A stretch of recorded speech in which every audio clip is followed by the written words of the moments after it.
ध्वनिर्वर्णापदं वाक्यमित्यास्पदचतुष्टयम् यस्याः सूक्ष्मादिभेदे वाग्देवीं तामुपास्महे। मध्य प्रदेश भोजमुक्त विश्वविद्यालय के तकनीकी विभाग का इलेक्ट्रॉनिक माध्यम निर्माण और शोध केंद्र EMPRC प्रस्तुत करता है हिंदी साहित्य विषय पर आधारित ध्वनि कार्यक्रम हिंदी साहित्य का इतिहास, लेखन और काल विभाजन। ये कार्यक्रम BA द्वितीय वर्ष के विद्यार्थियों के लिए हिंदी साहित्य विषय के द्वितीय प्रश्न पत्र, हिंदी भाषा, साहित्य का इतिहास और काव्यांग विवेचन की तीसरी इकाई पर आधारित है। कार्यक्रम की विषय विशेषज्ञ हैं डॉक्टर अंजलि सिंह। आप हिंदी विषय की प्राध्यापक हैं। इस कार्यक्रम का संपादन और प्रस्तुतिकरण किया है अमर बहादुर यादव ने। तो साथियों, आइए सुनते हैं ध्वनि कार्यक्रम हिंदी साहित्य का इतिहास, लेखन और काल विभाजन।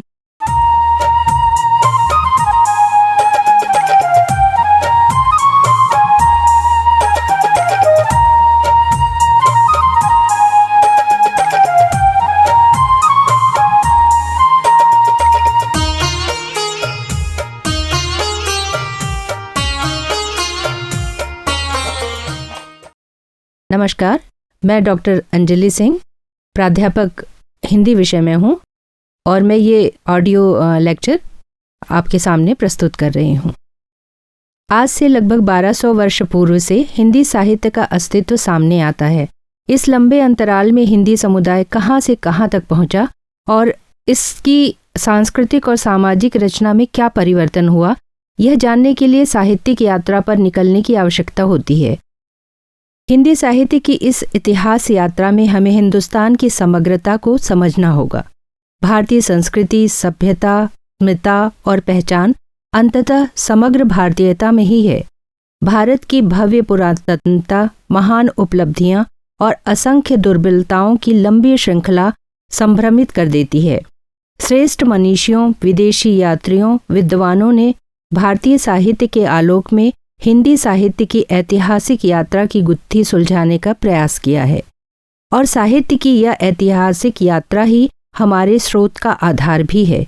हिंदी भारत की एक ऐसी भाषा है जिसके इतिहास में भारत का सामाजिक, आर्थिक, धार्मिक और सांस्कृतिक धरोहर छिपी हुई है। आज हमारा विषय हिंदी साहित्य के इतिहास और उसकी उपादेयता पर विचार करना है।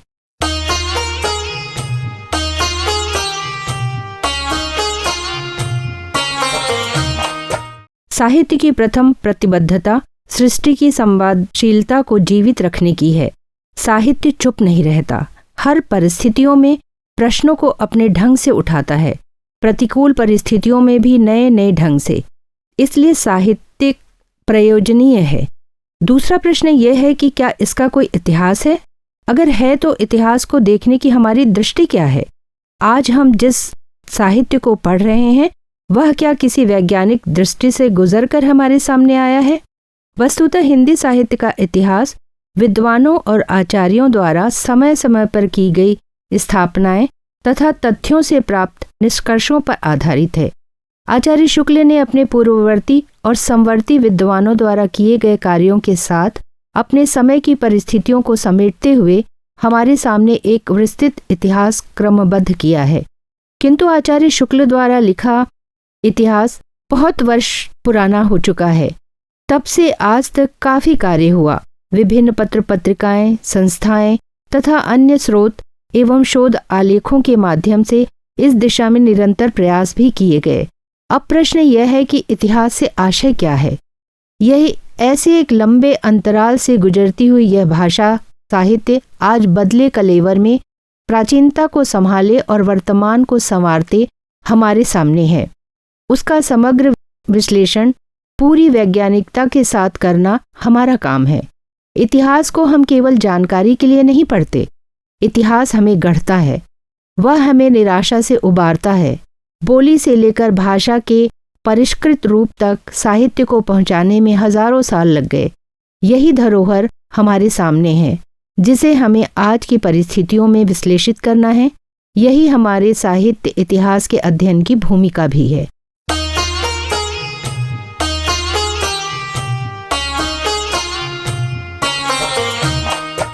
इतिहास और साहित्य में अंतर क्या है? वस्तुतः इतिहास कला है या विज्ञान, यह प्रश्न आज भी विवादित है। इस विवाद के मूल में यह भ्रांति विद्यमान है कि कोई भी वस्तु या विषय अपने आप में कला या विज्ञान की कोटि में आ सकता है, जबकि वास्तविकता यह है कि कला या विज्ञान का निर्णय विषय वस्तु के आधार पर नहीं, अपितु उसकी अध्ययन पद्धति या रचना पद्धति पर निर्भर है। इतिहास हमें अतीत का इतिवृत्त प्रदान करता है। इस इतिवृत्त को हम आत्मपरक दृष्टिकोण, वैयक्तिक अनुभूति एवं ललित शैली में प्रस्तुत करते हैं तो वो कला है, जबकि वस्तुपरक दृष्टिकोण, तर्कपूर्ण शैली और गवेषणात्मक पद्धति से प्रस्तुत किया गया अतीत विवरण विज्ञान की विशेषताओं से युक्त माना जाता है।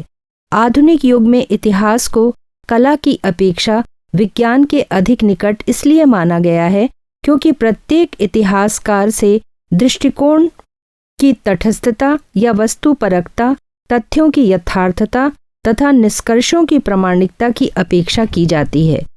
यहाँ यह महत्वपूर्ण है कि विषय वस्तु की अविद्यमानता व अप्रत्यक्षता के कारण भौतिक विज्ञान से वैज्ञानिकता इसमें शायद ही संभव हो। अतः इतिहास को हम उसी श्रेणी के विज्ञान में स्थान दे सकते हैं जिस श्रेणी में हम भाषा विज्ञान या सामाजिक विज्ञान को देते हैं।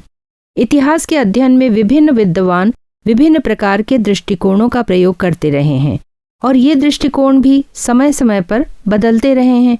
इसी तथ्य के आधार पर इतिहास दर्शन विषय की स्थापना हुई, जिसमें इतिहास के संबंध में प्रयुक्त और प्रचलित अलग अलग दृष्टिकोणों, धारणाओं, विचारों का अध्ययन किया जाता है। इतिहास संबंधी इन्हीं विचारों या धारणाओं को समूह रूप में इतिहास दर्शन कहा जाता है।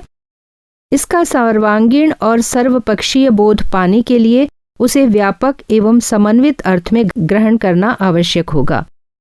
उन दृष्टिकोणों, विचारों एवं अध्ययन पद्धतियों के समूह को जिनका प्रयोग हम इतिहास के अध्ययन के माध्यम से संभव हो सकता है। इतिहास के प्रति भारतीय दृष्टिकोण प्रायः आदर्शवादी एवं आध्यात्मवादी रहा है। प्रायः सामयिक तत्वों की अपेक्षा चिरंतन मूल्यों को अधिक महत्वपूर्ण माना गया है। इसलिए घटनाओं एवं क्रियाकलापों की भौतिक उपलब्धता एवं वैयक्तिक सफलताओं को कम और व्यक्तिगत हित को अधिक महत्वपूर्ण एवं श्रेष्ठ माना गया है।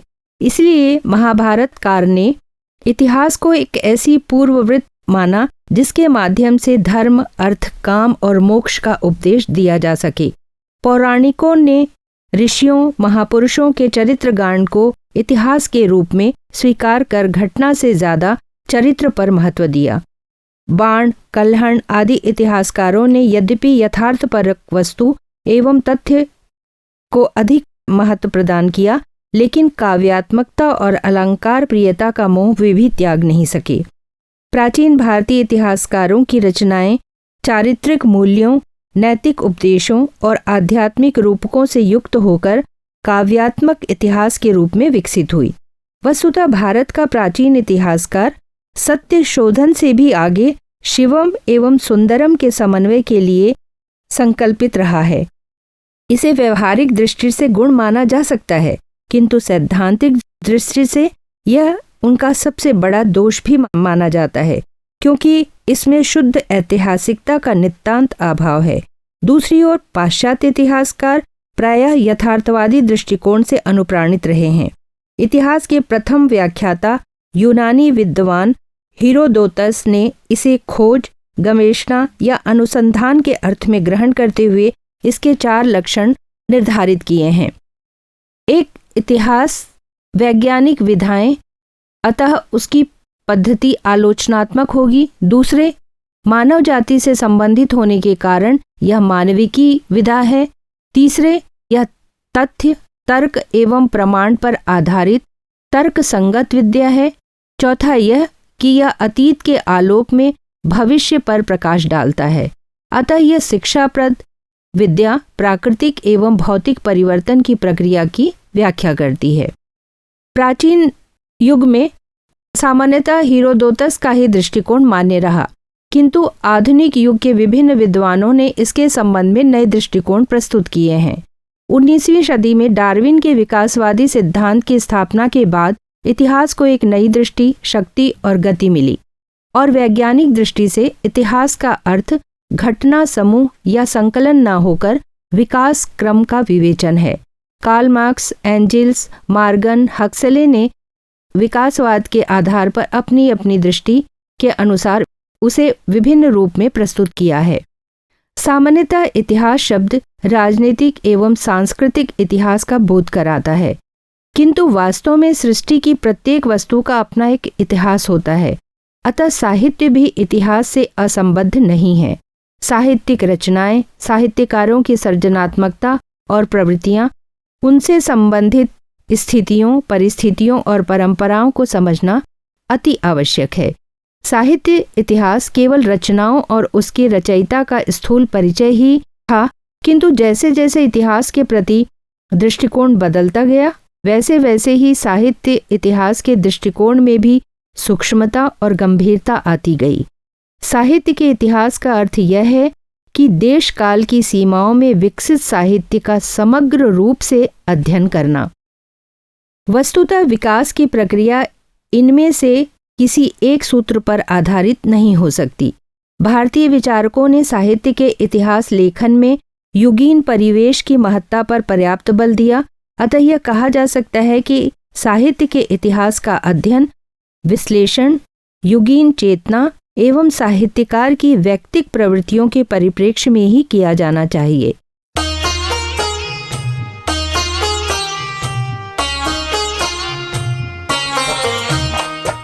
हिंदी साहित्य के इतिहास लेखन का वास्तविक सूत्रपात 19वीं शताब्दी से माना जाता है।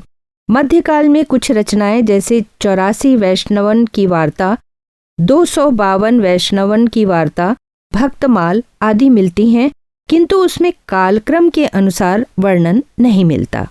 हिंदी साहित्य के इतिहास लेखन का सबसे बड़ा प्रयास एक फ्रेंच विद्वान गार्सा द तासी का ही समझा जाता है।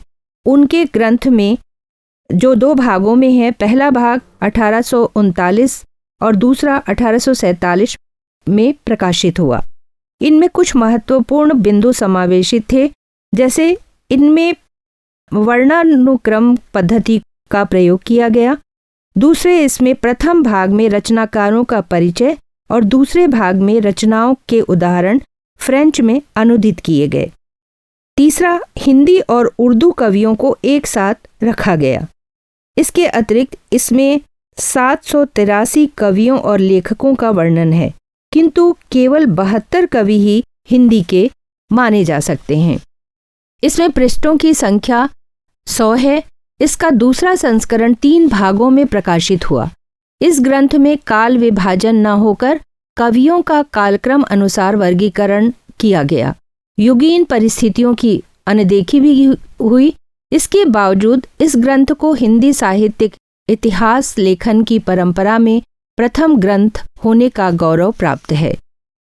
इसके पश्चात डॉक्टर ग्रियर्सन की पुस्तक the modern vernacular literature of Hindustan आई।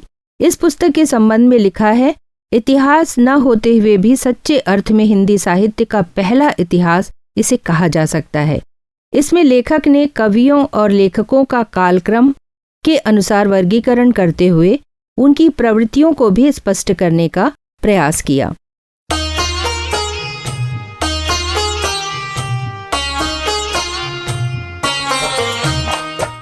इतिहास लेखन की परंपरा में अगली रचना शिव सिंह सरोज की है, जिसकी रचना शिव सिंह सेंगर ने 1883 में की थी। इसमें लगभग 1000 छोटे बड़े कवियों की रचनाएं व जीवन चरित्र दिया गया है, परंतु उनमें अधिकांश कवियों के प्रति तथ्य अविश्वसनीय से जान पड़ते हैं। जैसे कवियों का रचना काल, जन्म काल किंवदंतियों पर आधारित है, इसलिए ये विवादास्पद भी हैं। किंतु इस पुस्तक में पहली बार इतनी अधिक संख्या में कवियों और कविता संबंधी जानकारी एक जगह एकत्र करने का सराहनीय प्रयास किया गया है। यह ग्रंथ परवर्ती इतिहासकारों के लिए एक मुख्य आधार रहा, यह इसकी सबसे बड़ी महत्ता है। ग्रियर्सन महोदय ने गारसा दत्तासी व शिव सिंह सेंगर के द्वारा एकत्रित सामग्री का उपयोग करते हुए अपने ग्रंथ को और भी प्रमाणिक बनाने का प्रयास किया। ग्रियर्सन ने इसे 11 अध्यायों में बांटा। प्रत्येक अध्याय एक काल विशेष का सूचक है। 952 कवियों की जीवनी काव्य परिचय के साथ पहली बार भक्ति काल को साहित्य की महत्वपूर्ण उपलब्धि बताते हुए इसे हिंदी साहित्य का स्वर्ण युग माना गया। इस ग्रंथ का आधार स्रोत शिव सिंह सरोज होने के कारण तिथियों, विवरण आदि अपूर्ण, अनुमानित और भ्रामक हैं। फिर भी हिंदी साहित्य का अध्ययन करने हेतु तथा इतिहास बोध की दृष्टि से यह ग्रंथ अत्यंत महत्वपूर्ण है। मिश्र बंधु विनोद ग्रंथ हिंदी साहित्य के इतिहास में महत्वपूर्ण स्थान रखता है। 4 भागों में प्रकाशित ग्रंथ के 3 भाग 1913 ईस्वी में तथा चौथा भाग 1914 ईस्वी में प्रकाशित हुआ। इनमें 5000 कवियों के संबंध में विवरण दिया गया है। आचार्य शुक्ल ने मिश्र बंधुओं की रचना से सामग्री जुटाकर रीतिकालीन कवियों के परिचय लिखे। इसमें पहली बार काल विभाजन का समुचित प्रयास भी किया गया। यह ग्रंथ 8 खंडों में विभाजित है। विभिन्न कालखंडों के कवियों का परिचयात्मक विवरण व साहित्यिक महत्व पर भी पर्याप्त प्रकाश डाला गया है तथा काव्य समीक्षा के परंपरागत सिद्धांत अपनाए गए हैं। इसके पश्चात 1929 में आचार्य रामचंद्र शुक्ल ने हिंदी साहित्य का इतिहास नामक ग्रंथ लिखा, जो पहले हिंदी शब्द सागर की भूमिका के रूप में लिखा गया, परंतु बाद में इसे एक स्वतंत्र पुस्तक का रूप दे दिया गया। इस ग्रंथ को हिंदी साहित्य के इतिहास का प्रस्थान बिंदु कहा गया है। इसमें युगीन परिस्थितियों के संदर्भ में साहित्यिक प्रवृत्तियों के विकास की बात है। प्रत्येक कवि की रचना की साहित्यिक वैशिष्ट्य पर आलोचनात्मक मत भी है और सबसे महत्वपूर्ण यह है कि आचार्य शुक्ल ने 900 वर्षों के इतिहास को 4 खंडों में बांटने का प्रयास किया है: आदिकाल, पूर्व मध्यकाल, उत्तर मध्यकाल और आधुनिक काल। शुक्ल जी द्वारा किया गया यह काल विभाजन अत्यंत लोकप्रिय हुआ और बाद के इतिहास लेखकों ने थोड़ा बहुत परिवर्तन कर इसी को आधार बनाकर अपने काल विभाजन एवं कालों का नामकरण प्रस्तुत किया। शुक्ल जी ने ही भक्ति काल को निर्गुण सगुण धाराओं में बांटकर पुनः उन्हें क्रमशः 2 उपभागों ज्ञानाश्रयी और प्रेमाश्रयी तथा राम भक्ति व कृष्ण भक्ति शाखा के रूप में बांटा। रीतिकाल के कवियों को भी उन्होंने रीतिबद्ध, रीतिसिद्ध एवं रीति मुक्त कवियों में स्थान दिया। उन्होंने रीतिकालीन कवियों के आचारत्व पर भी निष्कर्ष दिए हैं। आचार्य शुक्ल ने हिंदी साहित्य के इतिहास लेखन में अपभ्रंश साहित्य को हिंदी से अलग मानकर उसे पूर्व पीठिका के रूप में प्रस्तुत किया।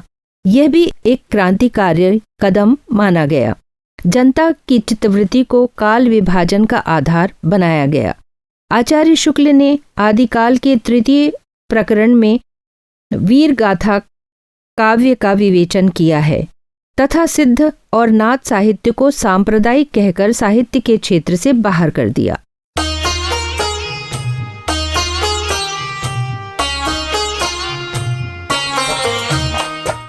डॉक्टर रामकुमार वर्मा ने हिंदी साहित्य का इतिहास 2 भागों में प्रकाशित कराया, जिसका एक भाग वर्ष 1938 में हिंदी साहित्य का आलोचनात्मक इतिहास नाम से प्रकाशित हुआ। दूसरा भाग अप्रकाशित ही रहा। वर्मा जी ने शुक्ल जी के वीर गाथा काल को चारण काल नाम दिया और इससे पहले के साहित्य को उन्होंने संधि काल कहा।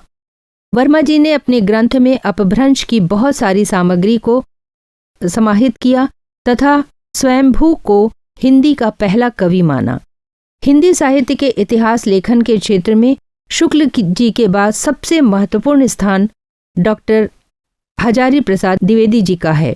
हिंदी साहित्य की भूमिका, हिंदी साहित्य का उद्भव और विकास तथा साहित्य का आदिकाल आदि ग्रंथों के माध्यम से कुछ नवीन उद्भावनाएं उन्होंने प्रस्तुत की, जैसे वीर गाथा काल को आदिकाल की संज्ञा दी, क्योंकि शुक्ल जी ने जिन ग्रंथों के आधार पर इसे वीर गाथा काल नाम दिया, द्विवेदी जी उन ग्रंथों को प्रामाणिक ही नहीं मानते।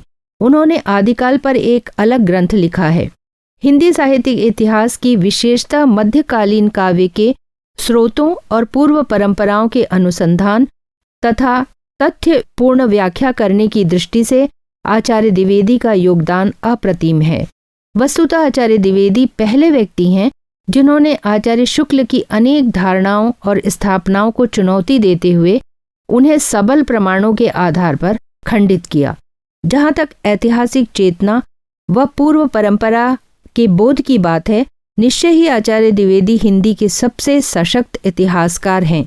यद्यपि पूर्ववर्ती सांस्कृतिक धाराओं, सरणियों और पद्धतियों का गंभीर अनुशीलन तथा मध्यकालीन भावधाराओं का गहन अध्ययन तथा पूर्ण व्यवस्था के सारे दोषों का उद्घाटन उन्होंने किया, तथापि अपनी ओर से उसमें परिवर्तन का न तो कोई प्रयास किया।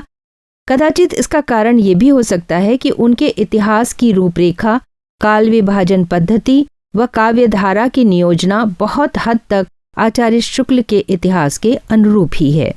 नागरी प्रचारणी सभा द्वारा हिंदी साहित्य का वृहद इतिहास प्रकाशित कुछ खंडों में आचार्य शुक्ल के इतिहास को ही किंचित संशोधित करके अपनाया गया। विभिन्न विद्वानों के सामूहिक सहयोग के आधार पर लिखित इतिहास ग्रंथों में हिंदी साहित्य भी उल्लेखनीय है, जिसका संपादन डॉक्टर धीरेन्द्र वर्मा जी ने किया। इसमें संपूर्ण हिंदी साहित्य को 3 कालों आदिकाल, मध्यकाल और आधुनिक काल में विभक्त करते हुए प्रत्येक काल की काव्य परंपराओं का विवरण प्रस्तुत किया गया है। यही कारण है कि इसमें हम रासो काव्य परंपरा जैसी नई काव्य परंपराओं को स्थापित किया गया है।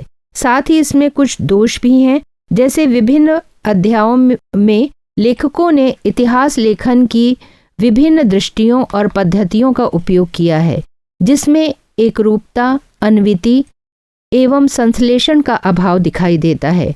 फिर भी हिंदी साहित्य की इतिहास लेखन की परंपरा में इसका विशिष्ट महत्व है। इन इतिहास ग्रंथों के अलावा अनेक शोध प्रबंध एवं समीक्षात्मक ग्रंथ लिखे गए हैं, जो हिंदी साहित्य इतिहास को तो नहीं परंतु उसके किसी एक पक्ष, अंग या काल को नूतन ऐतिहासिक दृष्टि और नई वस्तु प्रदान करते हैं। इन अद्यतन सामग्री का उपयोग करते हुए नए सिरे से हिंदी साहित्य का इतिहास लिखा जा सकता है।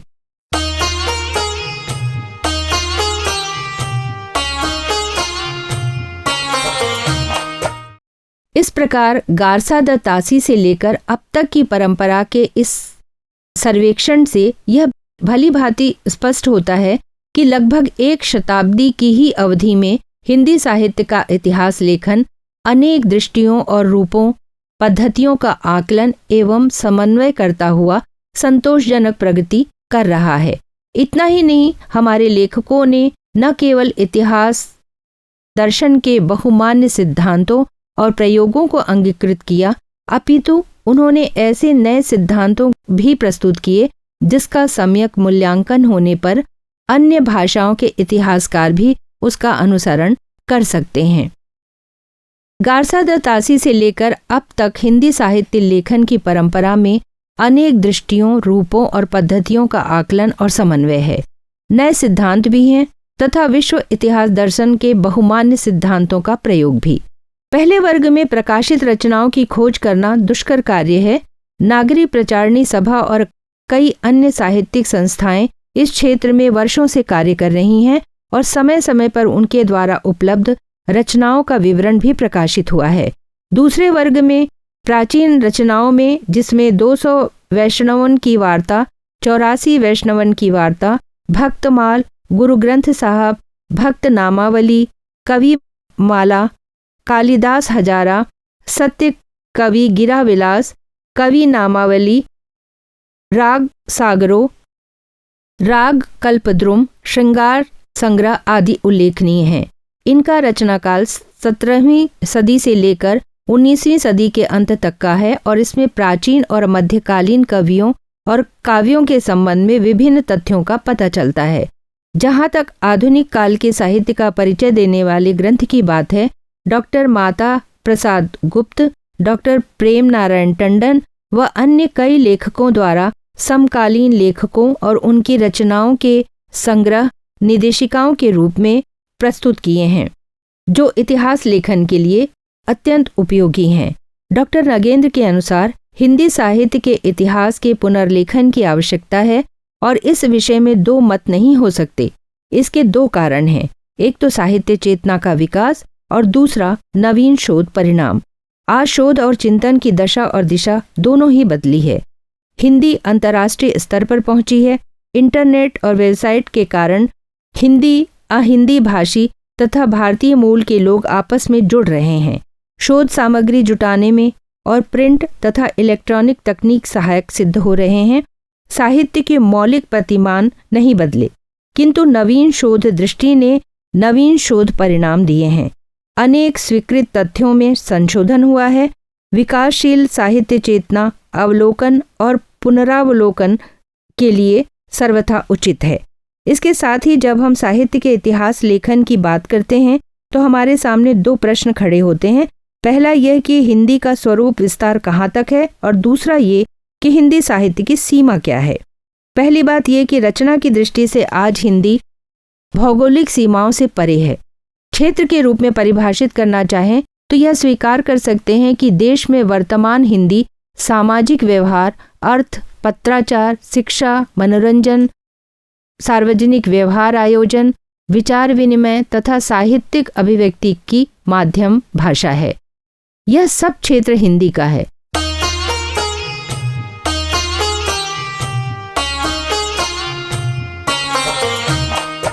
दूसरा प्रश्न यह है कि साहित्य की सीमा क्या है।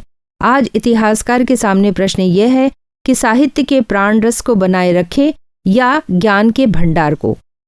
इसका समाधान इस प्रकार हो सकता है कि जैसे आदिकाल में गोरखनाथ आदि की वाणी या परवर्ती युग की वार्ता साहित्य में शुद्ध साहित्य की परिधि में नहीं आती, किंतु उनकी उपेक्षा करने पर उनके अभाव और विकास परंपरा की कुछ कड़ियां लुप्त जरूर हो जाती हैं।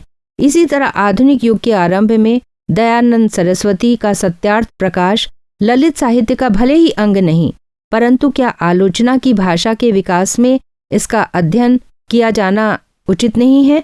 इसी प्रकार वर्तमान समय में ज्ञान के साहित्य, भाषा विज्ञान, कोश विज्ञान, पत्रकारिता आदि का प्रवेश साहित्य के क्षेत्र में हो चुका है। इसी प्रकार इतिहास, धर्म, दर्शन, राजनीति का भी साहित्य रचना के क्षेत्र में समाहित है। वस्तुतः ऐसे ही प्रश्न जो हिंदी साहित्य इतिहास के पुनर्लेखन में खड़े होते हैं, इसके अतिरिक्त कुछ अन्य महत्वपूर्ण बिंदु भी हैं, जैसे नवीन शोध परिणामों को विकसित साहित्य चेतना के आधार पर इतिहास का पुनर्लेखन किया जाए। दूसरा ये कि ऐतिहासिक दृष्टि और आलोचनात्मक शक्ति सुनिश्चित परियोजना के अंतर्गत सुस्पष्ट सिद्धांतों के आधार पर। तीसरा है शैली भेद होने पर भी ऐतिहासिक परिदर्शन की एकता स्थापित की जाए। युग चेतना और साहित्यिक चेतना का संश्लिष्ट स्वरूप ग्राह्य किया जाए। हिंदी भाषी भूभाग के सांस्कृतिक इतिहास, परिवेश और हिंदी के विविध रूपों में अभिव्यक्ति साहित्य के विकासक्रम को स्वीकार किया जाए। नवीन शोध सामग्री की प्रामाणिकता सुनिश्चित हो। विषय प्रतिपादन में समन्वयात्मक प्रवृत्ति अधिक उचित प्रतीत होती है, किंतु प्रकृति विश्लेषण तथा कृतिकार के योगदान व स्थान का निर्धारण भी महत्वपूर्ण है। जीवन वृत्त तथा ग्रंथ विवरण साहित्यिक विवेचना से पूर्व हो। विषय विवेचन का कलेवर विषय के महत्व के अनुरूप हो। विक्रम संवत या अन्य संवत के प्रयोग के स्थान पर बहुप्रचलित ईस्वी सन का प्रयोग उचित रूप से किया जाए।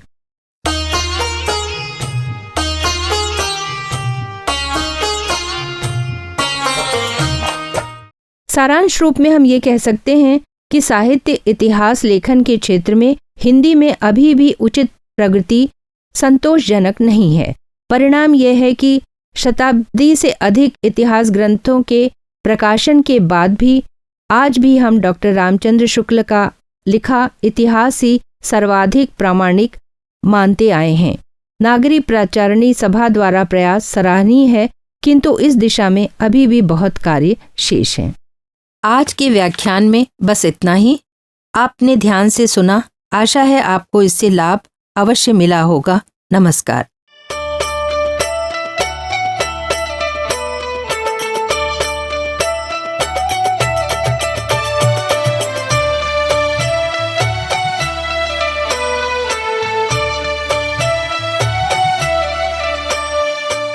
अभी आप सुन रहे थे हिंदी साहित्य विषय पे आधारित ध्वनि कार्यक्रम, हिंदी साहित्य का इतिहास, लेखन और काल विभाजन।